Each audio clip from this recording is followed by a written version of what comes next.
on Queen Me. I am joined by a nationally recognized retirement consultant, policy expert, and fierce advocate for women's financial security. Marcia Mantell is the founder and president of Mantell Retirement Consulting, where she helps financial advisors and women across the country better understand Social Security and build smarter retirement income strategies. For more than 3 decades, she has worked at the intersection of public policy, financial services, and women's economic empowerment, translating complex systems into clear, actionable strategy. Today, we're talking retirement, Social Security, women's longevity, financial independence, and what it really means to play the long game with your life. Take a listen. Well, thank you so much for joining us. I've been very excited to have you, so thank you. Thank you. I'm so excited to be here to talk about some of our favorite things. Oh, I know. And there's so many, and it's so important for people to know.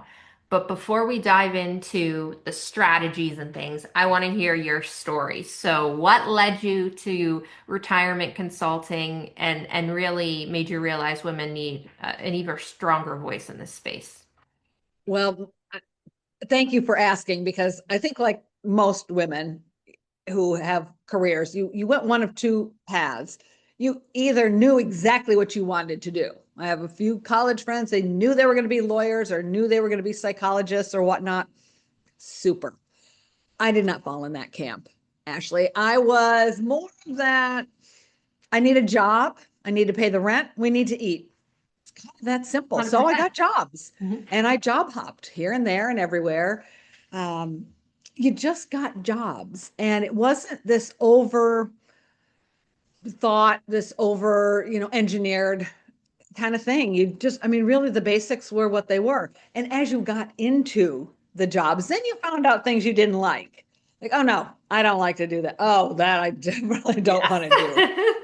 And then you'd find another job. And where this all landed me eventually, it took about, let's see, I had Katie, my first daughter, at 30. So at 31, I landed at Fidelity Investments. And again, by this, just looking for new jobs when I was unhappy. I was in marketing and direct mail marketing that was very popular in the 80s and the early 90s. And I landed at Fidelity Investments in their ad agency, which was the part of Fidelity that creates all the materials and all the content to talk about financial products. I knew nothing about retirement when I got there. And you learn on the job. And I have to tell you, it was one of the luckiest strokes of luck that has come my way over time. That, thank goodness, I got to be immersed in money, finances, investments, and retirement from a young age. And I have grown up with now building that knowledge ever since because if you don't build it, it won't come. 100%. And it's just been a really stroke of good luck for me. And I think that more women need to take the leap. I was fortunate enough, I've been married since I was 21. So when I quit my job, Dan had a job, Mhm. so, and he knew mostly in advance that I was quitting a job and not always. And so I didn't have to give up, financially. We had planned these different moves and such, or when he lost his job, I was working, so we had each other to rely on. If that's not you, as a good half of the millennials and the younger women today, they don't have that partner, Mhm. and that's okay. So your strategy has to be a little different in that you need to have this, I call it bucket o' money. You Mhm. need to have literally a pile of money readily available so that if you lose your job or you just can't stand it, you can make sure you have Mhm. this emergency fund to last you 6 to 12 months before you can find yourself another job. Mhm. And I'm all for that. If this is not a good fit, it's time to leave. And that's a Mhm. key piece of information that women need to know. Yes. And I feel it's my generation, the boomer generation. We need to tell you younger ladies, it is okay to quit your job, Yes. but not in a stupid way. Right. Always better to have another job lined up first. So that would be ideal. Mhm. But if you can't, or if you are laid off, which is kind of a popular thing again these days, Hmm. then you need to have enough money set aside that you build slowly. There's no magic. There's no rainbow with the pot of gold at the end. Hmm. This is really hard work to save money. And then you Hmm. go, oh, and then now I don't have a job and I've got to use the money I saved. I tell you, my millennial kids are the cheapest kids on the planet. It's like they do not want to spend one nickel they've No. saved. Mm-mm. Like, but if money has a purpose, it makes it a little easier when you need to Yes. spend it. And so 100%. that's kind of my story. It's a classic story, I would say, because not everyone knows they're going to be a lawyer or a doctor or a chemical engineer. Yeah. Mm-mm. You just need a job. 100%. 100%. And I love that you are saying, if you're unhappy, find a way. Because so many times the advice is just stay in it. Like it'll be fine. That's No, not it. I do not prescribe to that. No. And again, you might have to stay a little longer than you'd like. Hmm. So my almost 30-year-old called me in January and she was clearly having a bad day. Yes. And she said, Mom, Mhm. would it be okay if I quit my job? Yeah. Now, she's been talking about this for a while. She's been with the same company for almost 10 years now. Wow. Mhm. And I said to her, Lindsay, it is okay if you quit your job, but are you doing it today? Yeah. Just, no, I think I could because I knew her raise was coming up in February. They did a review. Their review Oh, cycle was in February. Here it is mid-January. It's like, could you just wait another four a little weeks, bit. get your increase in your bump in pay so that you're going to a new job in a stronger financial position? And her bonus was being paid. It's like, oh Yes. dear God, you made it 11 of the 12 months. Don't Yes.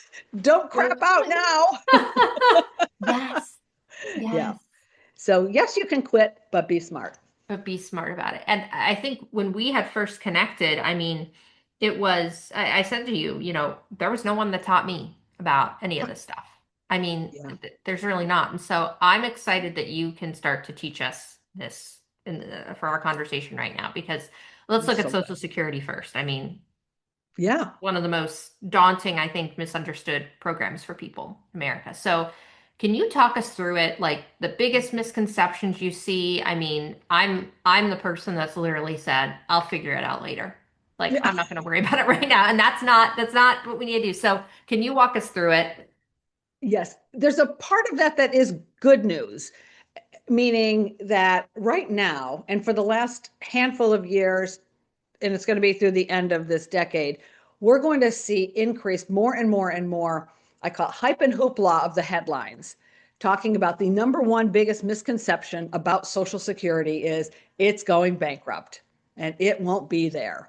And that is just, it could not be further from the truth. But you have to get into the weeds to understand the whys and the hows and get beyond just the headlines. Nobody wants to do that because they've decided it's not going to be there. So, okay, for you, you're going to figure it out later. That will serve you well. Like, don't start panicking, at a young age. Just let it ride. Hmm. Trust that we do have a democracy, we do have a process, we sort of have a Congress. They're going to Hmm. come back. Right. And this is a big law. Social Security is a law. So Hmm. the only ways it changes is if Congress actually does something.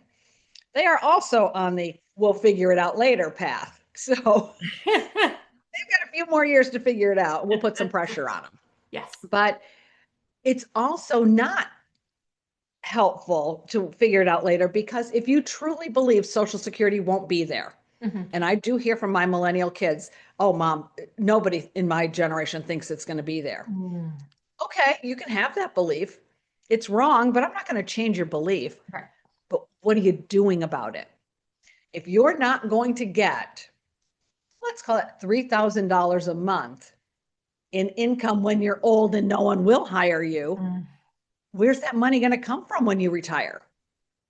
So what I see is no one is connecting any of these dots, Ashley. They're dismissing this 90-year-old, highly successful, most popular program in America, but not taking any action to Mm. counteract their belief that it won't be there. You can't have it both ways. You can't say, oh, I'm going to forego $3,000 a month because I magically have this bucket over here with the shiny coins in it and it's $10 million. So I'll be fine anyway. Mhm. That is the rare person who will have that kind of retirement account Mm. available. So I'd rather see it as a couple of things. The first is one of the things that the generational differences is clear is on how much working there is being done. So the boomers grew up in an era where it was all about work, and our kids Mm. probably did suffer from that perspective to some degree. And so they're counteracting with, yeah, we're working our 40 hours and then we're doing something fun. Mhm. Maybe tweak that a tad bit. The boomers really could learn from the millennials and go, I don't need to work 60 or 70 hours. Why don't we go contribute in another way? Yeah. And the millennials could say, well, maybe I could get that second job Mhm. just for a period of time if you're not in the job in the role that you want or making as much money as you want. It's Mhm. more about needs rather than wants.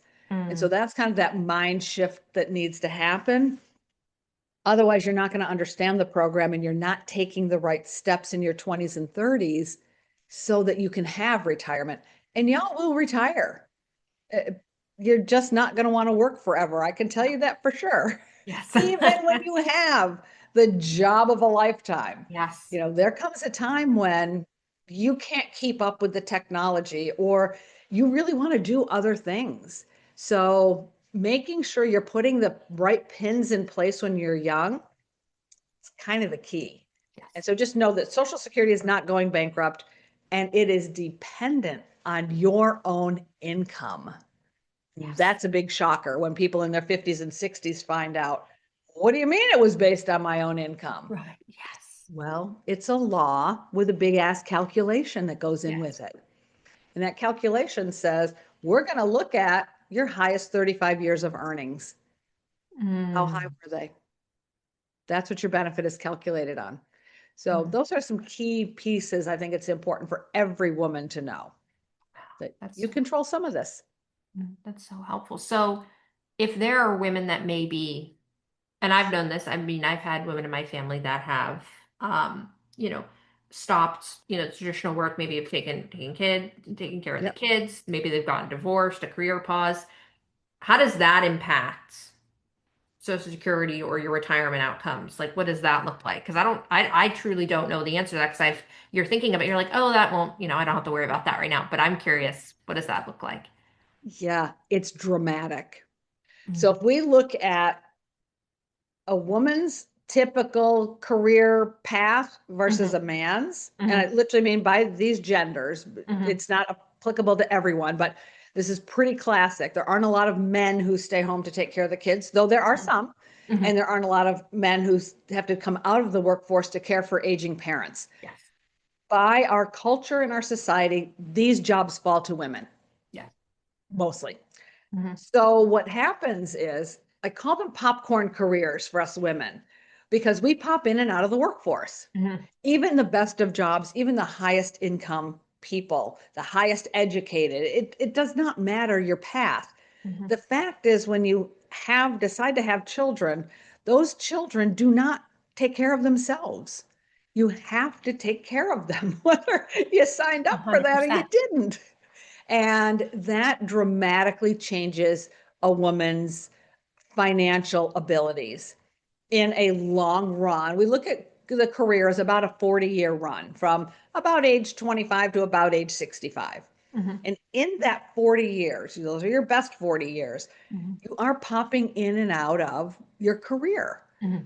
for really good reasons. Yes. Unfortunately, what we don't do well in America is we don't give you any credit for that. And I don't just mean the pat on the back or doing a Hmm. good job, honey. I literally mean there's no financial value. Hmm. Companies don't pay you. I mean, maybe a short leave, a short maternity leave, and even some paternity leaves now, which is great. Hmm. But for caregiving, there's virtually nothing. So when you have to step out and go to part time or take on a second job to pay for daycare, and you're still not seeing your kid, these are dramatically impactful situations on your pocketbook. Hmm. And we don't see it when we're in the fray. You really don't see it until the kids are gone a lot of times. Like, oh, thank God I survived that era. Yes. Yeah, well, you know what? That era was 25 years that you can't get back. Mhm. So I love the idea of being an at-home mom. That was not in the cards for me, Mhm. but I would have loved to have stayed home at least a few years. Do it. If you can do it, if this is what you want, Mhm. absolutely, because those babies grow up and then Yes. they become, big children who then play Pokemon and such. Yeah. So they will, in fact, grow up, they will leave. So if you Mhm. want those young years, just know, I just think we do things with blinders on, or because we're not taught any of this. This is one of my biggest frustrations. Where are you Mhm. going to learn this in school? That there's Yes. a trade-off, that your earnings feed into your social security, that your earnings feed into your 401k and 403b ability to save, how investments work. None of this is taught. There's Mhm. some, forward motion a little bit in some of the public schools at some of the states, but we're not teaching anybody what this means or how to have a trade-off. And for the younger boys and the young men, they don't have any trade-offs. They're not the ones who are faced with, and it's really emotional to have children. They are such miracles. And you look at this little 7 or 8 pounder Mhm. and know that you're going to hand her off to a complete stranger so you can go Yes. back to work when she's Yes. 6 or 7 weeks old. Mhm. That is dramatic. Not Mhm. everyone can do it. You Mhm. want to stay home and protect yours. That's great. Unfortunately, it comes with $0 on your social security history. Mhm. And it will come back to bite you in the butt when Mhm. you're old and you don't have nearly as many choices. Mhm. That is the reality. But it goes for me, it's that education and why I'm so vocal about this stuff and trying to help, the older women and the younger women. Yes. Nobody else telling us. No. Oh, wow. So if there's women listening, maybe I'd even say, I mean, this is so for me, maybe we were 20s, 30s, 40s, whatever. Is there anything that I can do right now today that maybe will, help my retirement security or maybe that I need to be thinking about that I haven't been? Yeah, one of the things that women are not so good at also, we don't ask. We ask for directions. We ask for childcare help or elder care help. We don't ask for money. No. Go ask for a raise. Mhm. That is it. Or if, like me, I'm self-employed, give yourself a raise. Yes. Charge more. Mhm. Ask for a raise. Now, Mhm. again, you don't go about this in such a flippant way as I'm presenting it here, but it really is about finding a way within your company, wherever you're working. What is the path to a promotion? You've seen other people get promoted. What if you're not one of them? Well, you have to turn the mirror the other way. Yes. And you do need to look at what you're doing and what you're doing in the culture of that corporation or that company. So be Mhm. critical, not in a mean way, just, oh, you know what? And for me personally, I hated the politics. I just was not a political animal. And Mhm. I had to realize that. It took me a little while. It's like, oh, actually, I suck at this. Yeah. Like, I just don't do what they want me to do. Right. Well, that's not really a promotion track, then, is it, Marcia? Right. So you have to be honest with yourself, Yes. but it is about financial increases Mhm. and having, it's great to have the annual increases when they're there, but it's only 2 or 3%. It is totally true that the way you make bigger incremental financial gains, you have to leave the company that you're in and go somewhere else. Mhm. So put on your armor, put on your Mhm. big girl panties, Yes. and either go ask for that raise or Yes. go find that new job. Yes. 100%. The rules, there aren't that many of them, Ashley. They're really pretty simple. I mean, the men made the rules. They're Mhm. pretty simple. Yes. What isn't so simple though is how do the girls play within those rules? Yes. I have to say, I don't know if you're a professional women's hockey Mhm. fan. My kids are big time. Well, you're in Pittsburgh, Yes. Pittsburgh Penguins. You've got the men's team too. We have Yes. the Mhm. Bruins here in the Boston area. But my girls are wild about the PWHL. I love it. And the women were in Madison Square Garden for the first time a couple weeks ago, and they were in TD Garden here in Boston on Saturday. My kids are texting me like crazy. Oh my God, Mom, did you see the garden is sold out? The garden is sold Oh out. my It's God. like, so then we hop on to watch part of the game. Yeah. And it is amazing that when you look at sports, the women, the rules are exactly the same. Yes. Hockey is hockey. So the women had to figure out not how to just stick handle and skate, but how do you play in the men's arenas? How do they get in there? How do they negotiate for that? How are they going to negotiate to get pay raises? Yes. And they're working as in the sports world, you work as a team, not only on Mhm. the ice or on the court, but also in the negotiations. For us individual women, find someone you can talk to. Like, I've never asked for a raise. I don't know how to do this. Or Yes. you get a new job. How do you negotiate that? Make sure you find someone that you can trust to help you along that line. That's what the boys do. We Mhm. just have to learn the rules and then how to play in them. But the Absolutely. rules are not that hard. No, absolutely. And yeah, asking people you trust, just don't be afraid to ask the questions, right? I mean, it's not a stupid question. You're like, how did you do it? Yes, exactly. And I'll tell you, it took a lot of guts for me at one point. I was looking for a new job when I was working at Fidelity, internal to Fidelity. Hmm. And I had worked with a woman who had moved up a lot. And I really liked her, but I Hmm. didn't know if I could trust her or not. Hmm. But I said, well, what do you have to lose, Marcia? Right. You're so miserable here.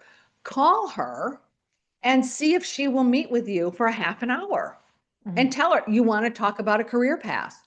Like, don't dance around what you want to talk about. Exactly. Exactly. And she wasn't there when I called. It was back in the era. We didn't have IM then. I had to pick up the phone, Yeah. and I left a message and said, this is Marcia. I'd love if you could have 30 minutes for me to talk about some career opportunities here at Fidelity. Hmm. Not 20 minutes later, she called me back. It's like, oh my gosh, Marcia, of course, talk to my secretary and get on my calendar. Oh, I love it. Simple as that. Yes. You don't know. People are really willing to help. Women are by and large really willing to help other women, Yes. but they're not going to come knock on your door and No, say, oh, Marcia, did you want to think about a career? no. You They have can't to read take your the bull by the mind. horns. Right, right. Ah, So it was really an empowering and eye-opening experience and I mm, had to screw up some courage to mm, do it. It's hard to do. I think maybe I was 40 when I made that mhm. call. That's still pretty young in a career. Yes. So yeah, that's what I have to share with my new younger lady friends out there. Yeah. Oh, I love it. I love it. Now, I remember when my mom claimed Social Security, and it was all those questions, and she was, Googling a lot, trying to get all the information or whatever.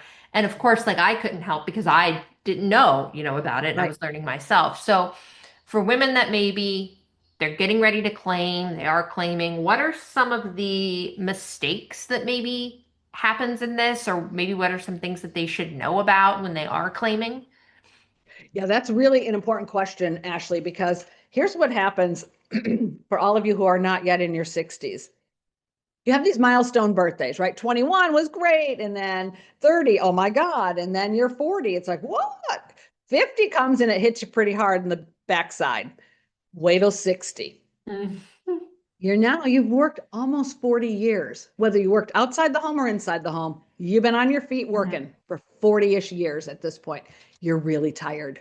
Mm. And so, what every woman would tell me, no matter where I go across the country, when I speak to women about Social Security, every single one of them knows Social Security opens at 62. Mm. They are counting down to 62. It's like, oh my God, if I can just make it 2 more years. Yes. And then I'm the lucky one who gets to say, oh no, no, no. 62 is not your number. No. It's 67. Mhm. What? You're like, I have to wait more. Uh-huh. Exactly. You really are tired at 62. You've been through a lot, no matter what course of life, what course it's taken you on. It's been a journey. And you're a lot of times a lot of your friends are retiring or your family members are retiring or your husband is retired. and you want to join the ranks of the retired. Not so fast. You need to understand the consequences. Women do not know the consequences of their financial decisions. And Mhm. claiming Social Security at 62, yes, it is the earliest time you can claim, comes with a big financial consequence. And that is a 30% cut in your benefits. Oh my gosh. Full on, full stop. And it's a permanent reduction. Mm. And that will catch people's attention. It's like, what are you talking about? No, I have my statement. It says I'm going to get $3,000 a year, $3,000 a month. It's like, but at what age does it say you Oh. get that?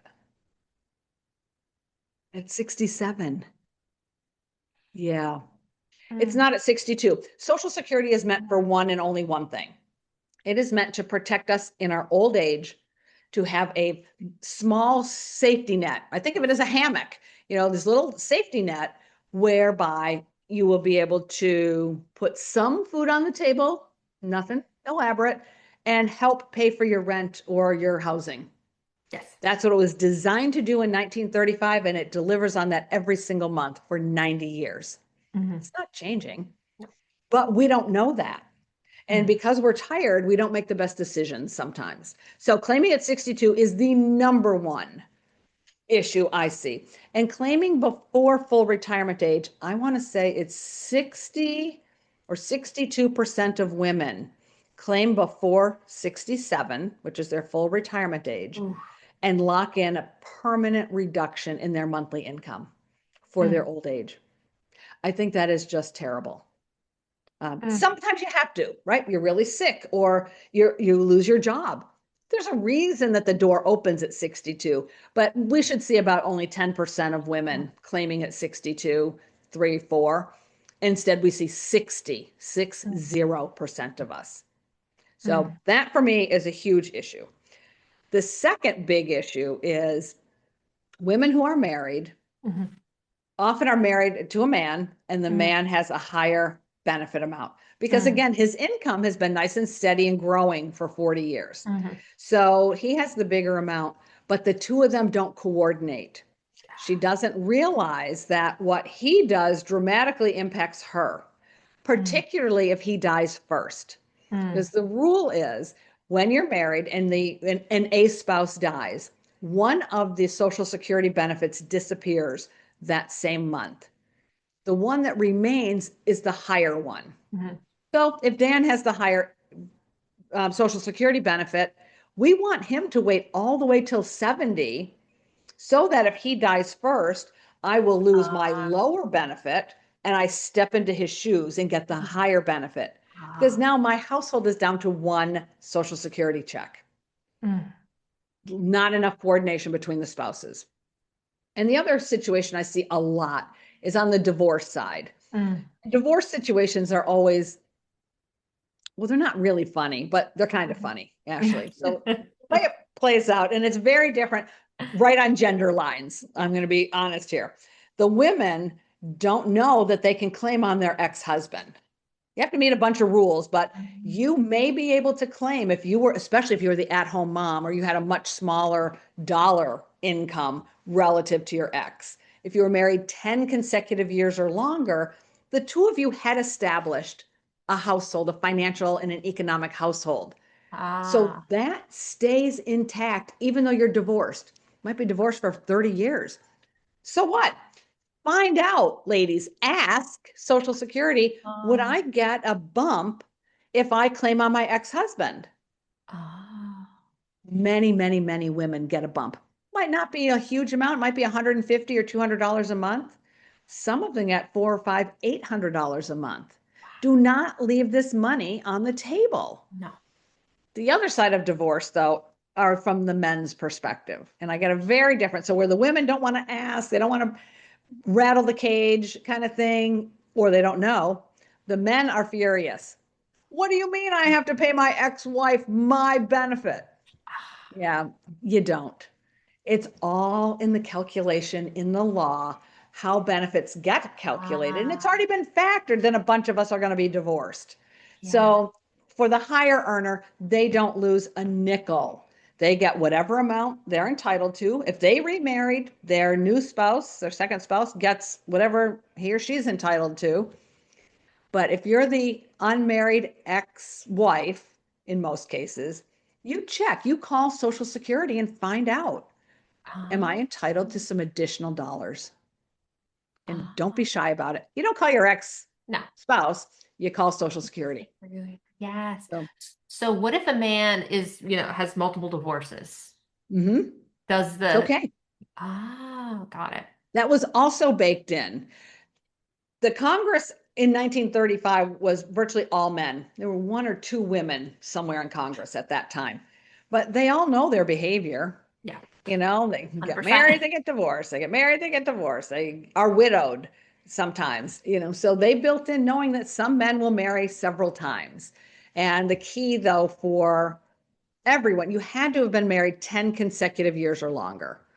And so there's only a limit to how many marriages you can have that qualify Ah, for what we call ex-spousal benefits. But if that's you, then wow. and it's really big. I have literally met Ashley with some women, and remember, you're in your 60s now when this is occurring. They will get tears in their eyes. Mm, It's like, I had no idea. An extra wow. $200 a month That's will be a huge. gigantic difference for me, they will tell me. It's like, oh my 100%. Lord. Oh my So God. it's meant to be a protection, a social insurance. It protects all of us. So yeah, that's a biggie. Wow. I'm really curious now about that other side of it too, the emotional side. And I think there's sort of the two parts here I'm curious about. I mean, one is that, retirement planning is overwhelming, of course, right? So Mm. I'm curious Hmm. about the mind shifts there. But I'm also curious from your perspective. I mean, you've worked with so many women that maybe have gained that, We talk transformation about later on in their life, right? So could we just yes, talk about the emotional transformations, whether you're at the beginning and you're scared or you're at the end and then you see somebody finally understand it? Like you've seen all of these things. all of it. And we downplay the emotional side. You Yes. can call it whatever you want. The guys don't like to talk about emotion, No. and Mhm. the financial world is still largely 80% men. So it's hard to get that into the conversation. Mm, It's extraordinarily emotional. And it comes in different situations. It is utter regret. mm, For the woman who opens her Social Security statement and sees all zeros, that she doesn't even qualify on her own for a benefit. And to not know that until you're 62 or 65 and you open that statement, that is a gut punch. mm, Like, well, I have no value. All mm, those years I was home raising our children, keeping house, keeping your schedule, running the show for the larger family, putting on mm, Thanksgiving. I'm worthless. mm, You think that's not emotional? Oh, it is. Now, in that case, just FYI, you have to be married. You will be entitled to, as that at-home mom and homemaker, 50% of your spouse's primary insurance amount or the amount they get at 67. So it's not that you won't get a Social Security benefit. You will. The check will come directly to you, be deposited into your account in your name, but you don't feel good. Like the mm, world has said, I'm worthless. So we have that. Then you have the other side, the women who had big careers. Whatever, I worked with this fabulous restaurateur, and she has made just buckets of money. Good for mm, her over the years. Some years were really lean, mm, right? But she is so, when you see it on your statement every year, what your W-2 wages were, your self-employment income was, like, oh my God, I made that much money. Now the benefits are not huge. The maximum payment for the highest income folks out there, it's about $4,100 this year per month. So you're not going to get rich on Social Security, but just to see the accomplishment that they've been so darn busy working, they haven't stepped back to see how far they've come.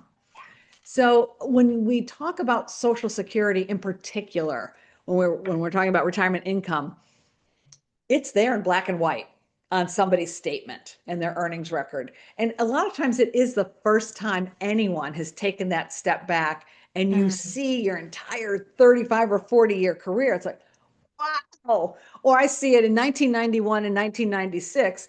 My income all of a sudden went down those years. They've yes. mostly been going up, not necessarily a lot. But like, what the heck happened? Oh, Katie, Lindsay, Yes. the years you have children. And again, we have a really crappy maternity leave policy in the United Oh, States. My income was pretty significantly cut those years because I was home for 6 weeks. And the first maternity leave, I didn't have any coverage. And the second one, I did have some coverage, but my bonus was docked mm, because I was out for 3 months. So you got a prorated bonus. So Dan didn't, by the way, his income was the same. He's the dad, is he not? So mm. yeah, it is very emotional, Ashley, and we don't address it and we don't address it well. No. But we need to recognize it and women need to own it. Yes. Celebrate your successes. If you see zeros on that statement, say go to hell. You don't Yes. know how hard I worked with those kids. Yes, You exactly. know, you will be rewarded in other ways. But it is a Uh, little tough to look at that. it's so So tough. those are some of the observations I've seen. And as I mentioned, with the divorced women who had no idea they could claim on their Mm. ex while both are still alive, and they claim on their ex if he dies first, and you step Mm. into a bigger payment. So Wow. it's an interesting journey we ladies have. Yes. And I'm sure so many that will be listening will be like, oh my gosh, like that moment I of had no realization. idea. They had no idea, right? Right, Oh my gosh. right. And I'm really curious from your perspective here because we know that people are living longer, right? But at the same time, retirement's lasting so much longer than it was, right? So that's a whole other different mindset. I mean, if you're thinking about it lasting 30 to 40 years and then you've worked for 40 years, I mean, there's a mind shift change there too. So how do we think differently about our retirement years when sometimes they match, right? How many Mhm. years we've been working? That is literally how we look at it, that when you retire, you're at your halfway point. Mm, Not a promise, but the odds are really good for many, many, many of us, as in the majority of us, to live a long time. So the hurdle that we have to get over is age 65. If you live till 65, your odds of a 30-year retirement or longer are really good. mm. That puts you at 95. People will laugh when I tell them that. I had a gentleman, I was working with a couple, and he literally burst out laughing when I said, we need to plan for a 30-year retirement. And I'm He not said, living what? that long. Like, well, sir, what if you do? What if you do? What if you do? Now, Yeah. the odds are still more in the woman's favor than his favor, but if you are, there's a big income and economic strata that we see Hmm. in the research. For those folks who have white collar jobs, live in better areas, better food, better water, better health care, they, both men and women, live well into their 90s.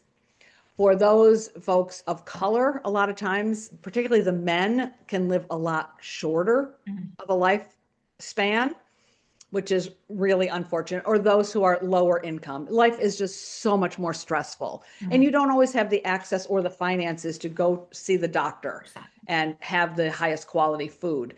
It is a huge dilemma here in America. I cannot fix that, but I can let you know that. Yes. And if that is you, you might want to do a little homework and see how can I improve my chances of longevity. Yes. But it's real. I think I was telling you when we met a few weeks ago, my father-in-law just died in last August at 102. My mother-in-law died the year before at 100 and a half. Oh my My gosh. parents will be 87 and 88 this year. They Wow. got to 65, right? The first hurdle. And then they're just now beyond their average life expectancy.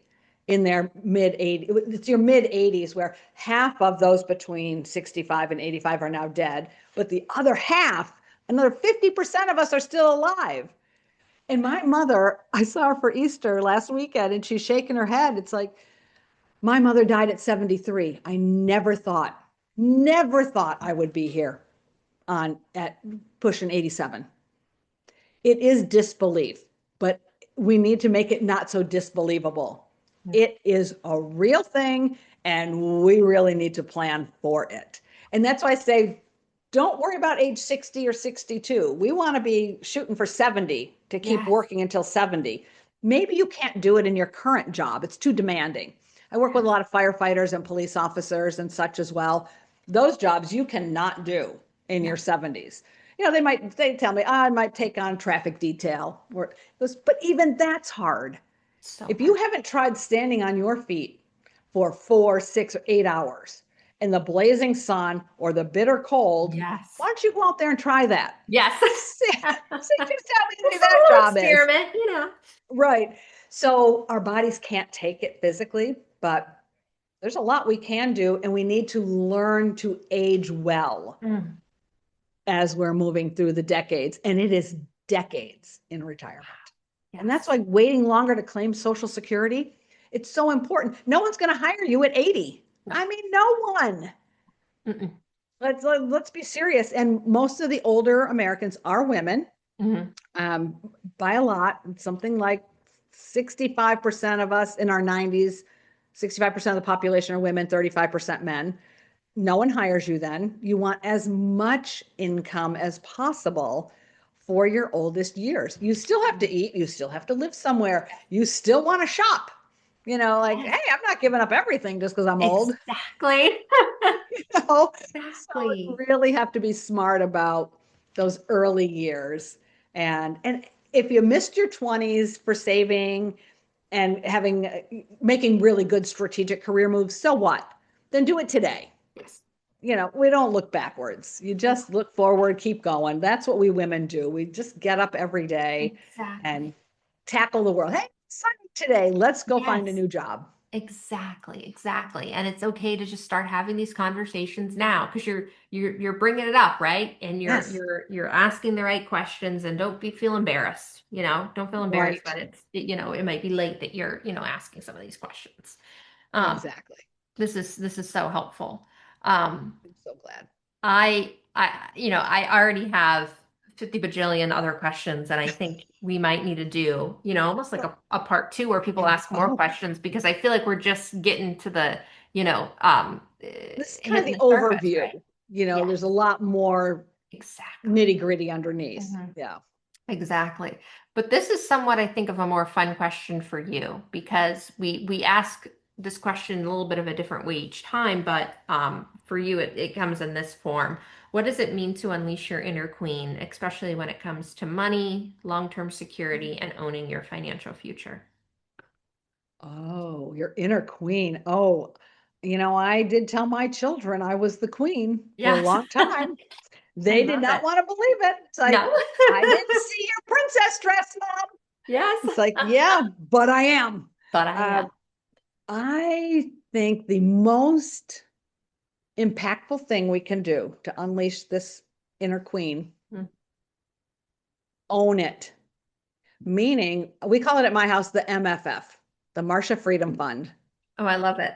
This is literally a bucket of money, a separate account over here that is just mine. Yes. I funded it with some bonuses when we were young and poor. Mhm. And Dan and I had a big old fight about it. It's like we needed the money. We really needed that money back when the kids were little. We're paying for daycare and diapers and formula and all this. And I worked so hard at Fidelity. It was really, really tough for some of those years. And I said, I have earned this. I want a bucket that is just mine to do something someday. Initially, it became I can quit my job fund.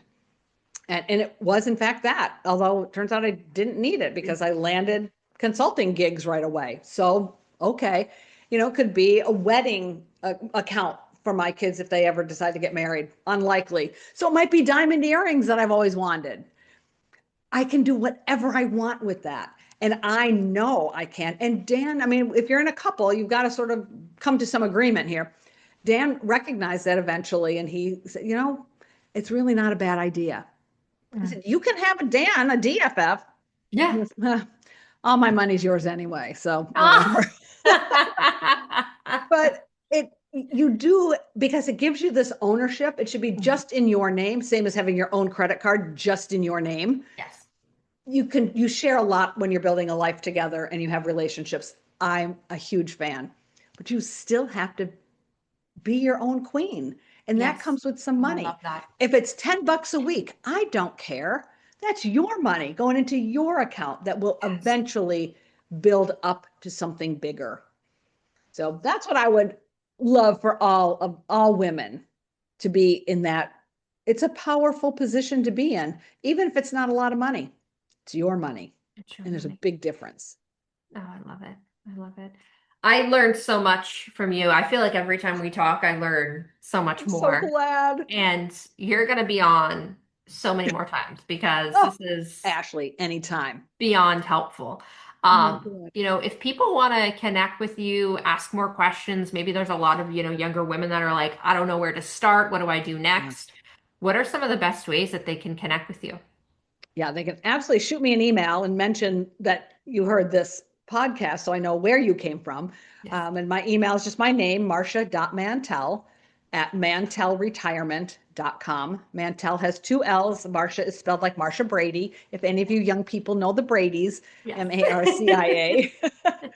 And also, I have a blog that, even though it's called boomerretirementbriefs.com, it is chock full of great stories from older women and what they're Yeah. doing in retirement that you could learn from. But I also have sections on there for Medicare and Social Security. So you Mhm. can learn more about these programs in a more fun way. So boomerretirementbriefs.com, you can link to me from there as well. Yeah. This is this is incredible. I mean, you're helping so many women just approach Social Security and retirement with like not fear, but with strategy. And it's almost kind of like exciting to know that like I can do something now to impact myself later. And I know that like Ashley, how many ever years from now will be like, thank you for actually taking her advice and doing the work now.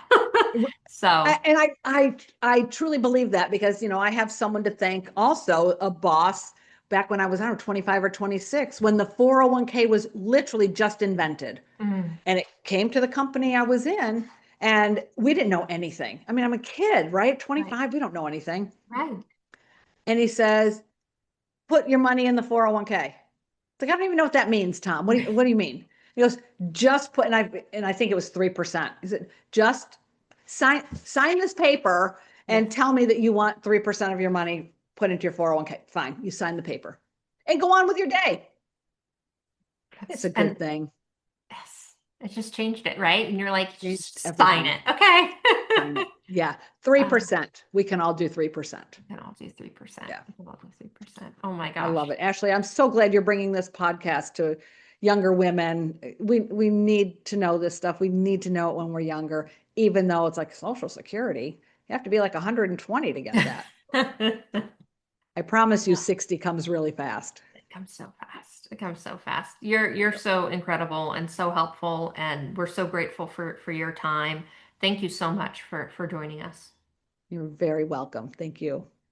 And as always, please subscribe and share this episode with all of your friends because it is incredibly important. Leave a review. Every time you do, you help another woman plan boldly and help unleash her inner queen. So thank you so much.